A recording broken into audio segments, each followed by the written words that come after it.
দিয়ে থেকে স্টার্ট হয়ে গেছে। অনেক বড় বড় তেলাপিয়া। তেলাপুয়া মাছ আর পুকুরের মাছ, হ্যাঁ বুঝতেই হবে। খাওয়ার থেকে দেখাটাই বেশি মজা। আর দেখো মাছ কাটতে কতজনা লেগেছে। ওইটা আমার পিসি, এইটা বৌদি, আর এইটা আমার মা। আমি নেই, আমি খালি গায়ে আমার তুলিস না। না ওই কলটা আমি যাবো। এত মাছ মানে ভাবতে পারছি না। একটা আমার খুব ছোটটা পিসি, এই ছোট ও দেখো কি সুন্দর, পুরো টাটকা বাটা, মানে এখনো দম নিচ্ছে। আর এই মাছগুলো এখনো দম নিচ্ছে। এই দেখো। টাটা।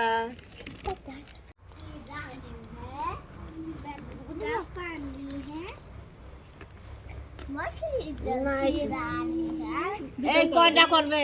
জানি যে কটা ভাজা হবে সে কটা না না, দুটোই ঠিক আছে। আর কেমন তেল দিয়ে ভাজবা তাই হবে। ওই চিনি সব তো। তাহলে গোটাই থাক। গোটা মাছ করলে ও আর খায়। এদিকে কাঁটাটা খুব ইয়ে বুঝলাম। নারাজে বলিতে বেশি নারাজে বলিতে কয়টা করবো? দুধ দিয়ে। আবার একদিন যাবা না গেলি ওই এর বস্তা সরিয়ে দাও, বস্তাটা। তুই আসছিলি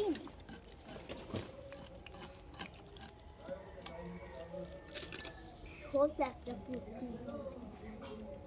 এগুলো দিয়ে কি করবি? শস্য রে কারেন্ট আইছে নাকি দেখি। কারেন্ট নাই, মোটরটা তো আসেনি। চলে আসে, চলে আসে। আমি যে বাড়িতে দেখবো না, আমার পিসি, আমার বৌদি, সবাইকে দেখাবো না, তাই না?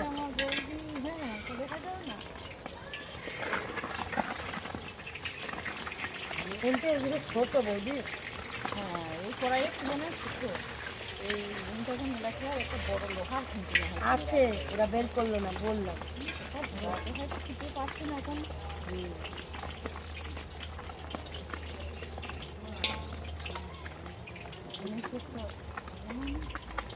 মাছটা যদি জল ধরতো না, মাছের মধ্যে ছিল ভালো হতো। আগের মধ্যে ছিল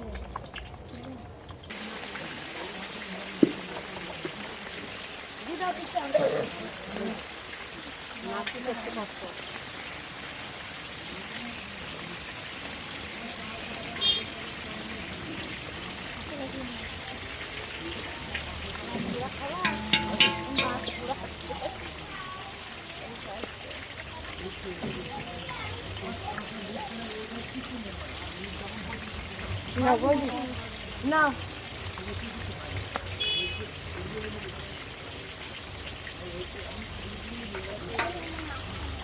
করব। তো সবাই এটা করে, তো আজকেও আমরা ট্রাই করব। 3টে মাছ নিয়ে নিয়েছি, সেরকম করে কেটেও নিয়েছি। তো এখন আমি এই মশলাটা দিয়ে দিব এখানটায়, দিয়ে মাছ দিয়ে দেবো। মাছ দিয়ে দিলাম। তো এখন একটা এই যে মাছটা মাখাই বড়, তো এখানে আমি একটু দেবো ঝালের গুঁড়ো। আর পেটের মধ্যে ঢুকে নিচ্ছি, নাহলে আবার স্বাদ হবে না। এখন গরম মশলা আনছি, ঝালের গুঁড়ো না নিয়ে। এখন গরম মশলা দিয়ে দিলাম, আর কি দিব? তো লঙ্কার গুঁড়ো দিয়ে দিচ্ছি। তো লঙ্কার গুঁড়ো দিয়ে দিলাম।